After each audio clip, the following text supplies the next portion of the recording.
हाँ दोस्तों, स्टडी के अंदर में आपका स्वागत है। क्लास 7 एनसीईआरटी भोर और बरखा। आज हम क्वेश्चन आंसर करेंगे। इसमें लास्ट में हम इसमें जो है वो भी करेंगे, सारांश करेंगे। कविता। बंसी वारे ललना मोरे प्यारे लाल जी कहते हुए यशोदा किसे जगाने का प्रयास करती हैं और कौन कौन सी बातें हैं कहती हैं। उत्तर है इसमें जो है, जब वो जगाती हैं कृष्ण को, यशोदा माँ जब कृष्ण को जगाती हैं तो उसी जगाते समय वह किस तरीके से उन्हें जगाने का प्रयास करती हैं और उन्हीं चीज़ों को इसमें बताया गया है। तो इसमें उत्तर है, बंसी वारे ललना मोरे प्यारे लाल जी कहते हुए यशोदा कहती हैं कि हे कृष्ण, अब सुबह हो गई है, और उन्हें जगाने का प्रयास करती हैं और कहती हैं सुबह हो चुकी है, मेरे प्यारे ललना उठ जाओ, मेरे लाल जागो, रात बीत गई है, सुबह हो गई है, सबके घरों के दरवाजे खुल गए हैं, गोपियाँ दही मथ रही हैं, बिलो रही हैं, और तुम्हारे खाने के लिए मन भावन मक्खन निकाल रही हैं। तुम्हें जगाने के लिए सभी देव मानव खड़े हैं और तुम्हारा दर्शन करना चाहते हैं। तुम्हारे सखा, तुम्हारे मित्र, ग्वाल बाल तुम्हारी जय जयकार कर रहे हैं, अतः तुम उठ जाओ, जागो मेरे प्यारे ललना जागो। ऐसा कहते हुए वह कृष्ण को जगाने का प्रयास करती हैं माँ यशोदा। प्रश्न जो है, दूसरा प्रश्न है इसमें है, नीचे दी गई पंक्ति का आशय अपने शब्दों में लिखिए। माखन रोटी हाथ में लेनी। माखन रोटी हाथ में लेनी का मतलब होता है माखन और रोटी हाथ में लेकर गौओं की रक्षा करने वाले। उत्तर है, गायों की रखवाली करने वाले तुम्हारे मित्र ग्वालों ने रोटी और मक्खन लिया है और वे तुम्हारा प्रतीक्षा कर रहे हैं, तुम्हें तुम्हारा इंतजार कर रहे हैं। उठो और जाग जाओ और गायों के साथ तुम चराने के लिए अपने मित्रों के साथ जाओ। प्रश्न 3 है, इसमें है, पढ़े हुए पद के आधार पर ब्रज की भोर का वर्णन करना है। ब्रज की भोर मतलब जो ब्रज वृंदावन है वहाँ पे जो भोर का समय है, सुबह का प्रातः काल का समय है, उसके बारे में ही हमें बताना है। ब्रज में भोर होते ही घर घर के जो दही मथने लगती हैं ग्वालिनें, उनकी चूड़ियों की मधुर झंकार पूरे वातावरण में गूंज जाती है और घर घर में सभी लोग मंगल गीत गाते हैं, मंगलाचार करते हैं। ग्वाल बाल गौओं को चराने के लिए वन में जाने की तैयारी करते हैं और सभी ग्वाल बाल माखन रोटी लेकर गायों के साथ वह वन में जाते हैं। अगला है इसमें प्रश्न 4।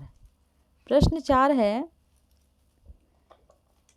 मीरा को सावन मन भावन क्यों लगने लगा है। मीराबाई को सावन जो है बहुत क्यों अच्छा लगने लगा है। उत्तर है इसमें, मीरा को सावन मन भावन इसलिए लगने लगा है क्योंकि सावन की फुहारें मन को उमंग जगा देती हैं। सावन का महीना बारिश का महीना होता है और सावन के महीने में जो हल्की हल्की बारिश होती है, उस बारिश की बूंदों से उमंग जगने लगता है मीरा के मन में, और उन्हें ऐसा आभास होता है, उन्हें ऐसा महसूस होता है कि मेरे कृष्ण अब आने वाले हैं, और वह एकदम उनका मन मुग्ध हो जाता है मीराबाई का कि मेरे कृष्ण अब मुझसे मिलने के लिए आने वाले हैं। प्रश्न इसमें 5 है। 5 प्रश्न है, पाठ के आधार पर सावन की विशेषता लिखिए। उत्तर है, सावन के आते ही बादल चारों दिशाओं में उमड़ घुमड़ कर विचरण करने लगते हैं, अर्थात घूमने लगते हैं चारों दिशाओं में बारिश की सीजन में, और बिजली चमकने लगती है। वर्षा की छोटी छोटी नन्ही नन्ही बूंदें हैं और टपकने लगती हैं धरती पर।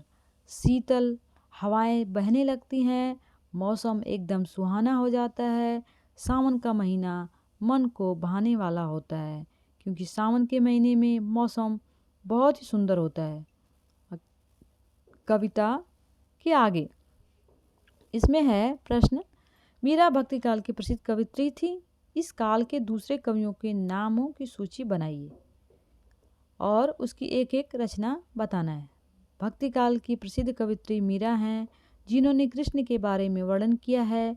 वैसे ही संबंधित हमें और भी कुछ कवियों का परिचय जानना है। यहाँ पे उत्तर है कबीरदास बीजक।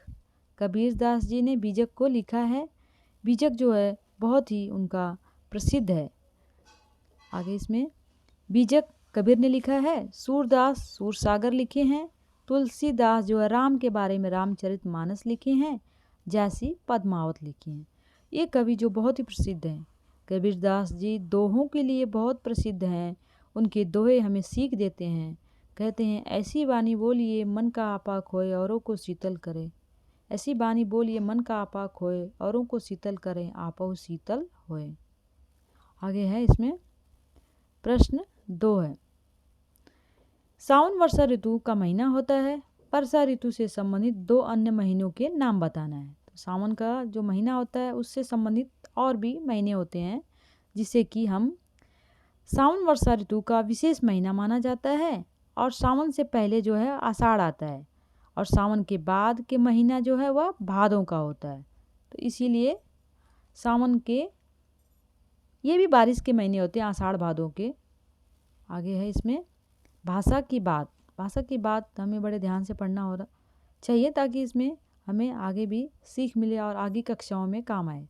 कृष्ण को गौवन के रखवारे कहा गया है, जिसका अर्थ है गौओं का पालन करने वाला है। इसके लिए एक शब्द एक ही शब्द बताना है। ये पूरी लाइन का जो है एक शब्द है गोपाल और गोपालक या ग्वाला, जो गौओं की रक्षा करते हैं, गौओं की देखभाल करते हैं। इसमें है भाषा की बात का दूसरा प्रश्न है। दूसरा प्रश्न इसमें है, देखिए, तो नीचे दी गई पंक्तियां हैं और पंक्तियों के आधार पे जो हमें बताना है कि इनमें पहली पंक्ति रेखांकित शब्द 2 बार आए हैं और दूसरी पंक्ति में भी 2 बार आए हैं। पुनरुक्ति कहते हैं, पहली पंक्ति रेखांकित शब्द है, इसमें जो है रेखांकित शब्द, पुनरुक्ति का मतलब होता है पुनः, बार बार आना, एक की बात 2 बार आना। नन्ही नन्ही यहाँ पे आया, यहाँ घर घर आया है। अब ऐसे ही शब्द हमें कुछ ढूंढना है और उदाहरण लिखना है। यहाँ पे जो है रेखांकित शब्दों के आधार पर हमें आगे इसमें लिखना है उदाहरण खोजकर। इसमें विशेषण भी है, विशेषण है और इसके बाद संज्ञा भी है। तो हम संज्ञा और विशेषण दोनों करेंगे। जैसे मीठी मीठी बातें, फूल फूल महके। अब इसी से संबंधित हमारा जो है उत्तर है, इस प्रकार है। उत्तर है पुनरुक्ति विशेषण। पहले हम विशेषण पढ़ेंगे।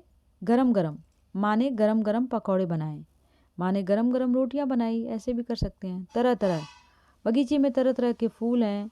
या दूसरा वाक्य है, बगीचे में तरह तरह के फल हैं। सुंदर सुंदर, रमा ने सुंदर सुंदर साड़ियाँ चुनी, या हम सुंदर सुंदर कपड़े पहनते हैं त्यौहार में। मीठे मीठे, सबरी ने मीठे मीठे बेर राम को दिया, या मेरी माँ ने मुझे मीठे मीठे फल खाने को दिया। ये विशेषण की विशेषता बता रहा है। यहाँ पे सभी विशेषण है, गरम, तरह तरह, सुंदर, मीठे, ये सब विशेषण है। अब इसके बाद हम पढ़ेंगे जो है वह संज्ञा है। संज्ञा, पहले हम विशेषण पढ़ लिए, अब संज्ञा है। इसमें भी शब्दों का जो बार बार रिपीटेशन हुआ है, प्रयोग हुआ है। जैसे गली गली, नेताओं ने गली गली में प्रचार शुरू कर दिया। गली गली के सभी सड़कें ठीक की जा रही हैं। ऐसे अलग अलग वाक्य बना सकते हैं। ओन सेंटेंस, गांव गांव, सरकार ने गांव गांव में कुएं खुदवाने का प्रस्ताव जारी किया है। बच्चा बच्चा, मोहल्ले का बच्चा बच्चा यह बात जानता है कि मंदिर में चोरी पुजारी ने की है। या मोहल्ले में सभी बच्चा बच्चा जानते हैं कि जो वहाँ रहने वाला प्रधान है वो बहुत ईमानदार है। ऐसा भी कर सकते हैं। वन वन, राम लक्ष्मण सीता वन वन में वह क्या कर रहे थे, भटक रहे थे। इस तरीके से हमारा जो हो गया। और व्याख्या है। व्याख्या में जो है जागो, इसमें है जागो बंसी वारे ललना, जागो मेरे प्यारे, रजनी बीती भोर भयो हैं घर घर खुले किवारे, गोपी दही मथत सुनियत हैं कंगना के झंकारे, उठो लालजी भोर भयो सुन नर ठाड़े द्वारे, ग्वाल बाल सब करत कुलाहल जय जय शब्द उचारे, माखन रोटी हाथ में लिन्ही गौवन के रखवारे। अब इसका अर्थ है, जागो बंसी वारे ललना, हे मेरे यशोदा जगाती हैं अपने कृष्ण को कि हे कृष्ण जागो मेरे प्यारे ललना, सुबह हो गई है, जागो मेरे प्यारे ललना। रजनी बीत चुकी है, रात बीत चुकी है और भोर हो चुका है, सुबह हो चुकी है। सबके घर के जो किवाड़े हैं वह खुल चुके हैं, दरवाजे खुले हैं और तुम जाग जाओ। गोपियाँ दही मथ रही हैं और उनके कंगनों की जो झनकार है वह सुनाई दे रही है। उठो जागो मेरे प्यारे लाल जी, भोर हो चुका है।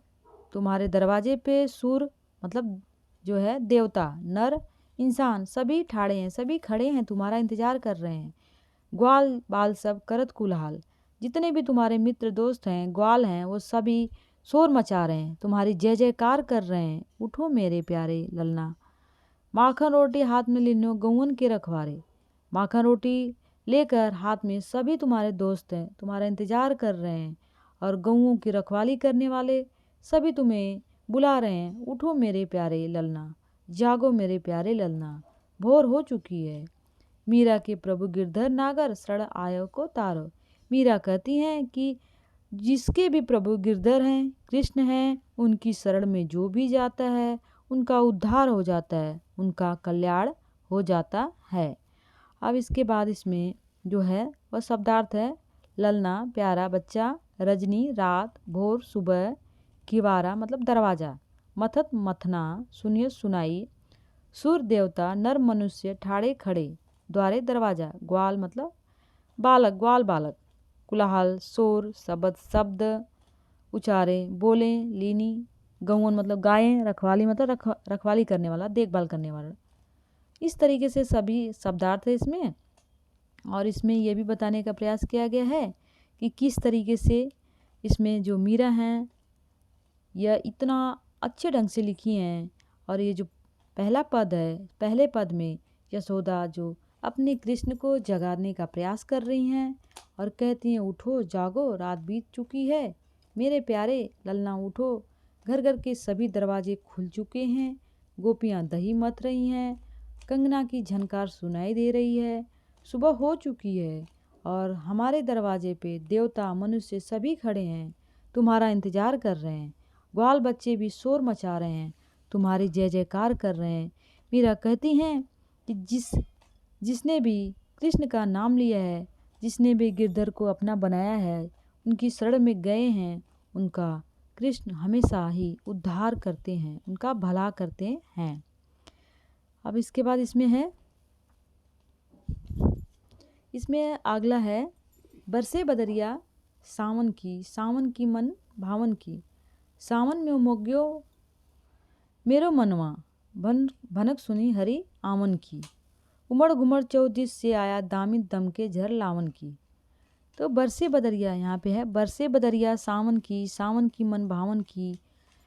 इसमें मीरा दूसरा पद जो है, ये मीरा पहले वाले पद में माँ यशोदा कृष्ण को सुबह के समय जगाती हैं और दूसरे वाले पद में है जो मीराबाई का अपने बारे में लिखी हैं। बरसे बदरिया सावन की, सावन का महीना है और बादल चारों ओर घिरा हुआ है और सावन का मन भावन, सावन में जो बारिश की बूंदें हैं वह मेरे मन को भा रही हैं, मुझे बहुत ही प्रिय लग रही हैं।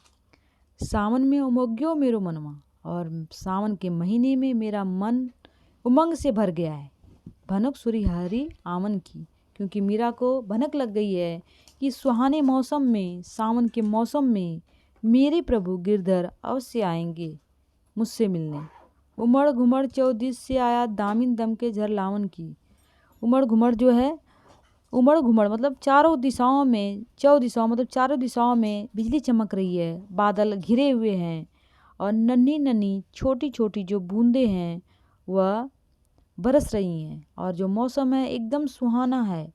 मीरा के प्रभु गिरधर नागर आनंद मंगल गावन की, मीराबाई जो हैं अपने प्रभु के आने की खुशी में वह जो है आनंद के मंगल गीत गा रही हैं। इसमें है आगे शब्दार्थ है बदरिया बादल, मन भावन मतलब मन को भाने वाला, उमग्यो उमंग, मेरो मेरे, मनवा मन। ये जितने भी है सब ब्रज भाषा में मीराबाई लिखी हैं और ये चौदिशा चारों दिशाएं, दामिन बिजली, ये सभी शब्दार्थ हैं। इसके बाद इसमें मोर और बरखा, भोर और बरखा का वर्णन किया गया। भोर यहाँ पे मोर दे दिया है, यहाँ पे भोर होगा, भोर है। आगे है मीरा कहती हैं कि सावन के मन मोह लेने वाले बादल बरस रहे हैं, इनमें श्री कृष्ण के आने की आहट छुपी हुई है और ऐसा लगता है कि श्री कृष्ण जो हैं वह मिलना चाहते हैं मीरा से, और मीरा जो है वो खुश हो गई हैं, उनके मन को पसंद आने लगा है। तो आगे यह समाप्त हो जाता है यहीं पे। Thank you for the watching. Like subscribe कीजिए।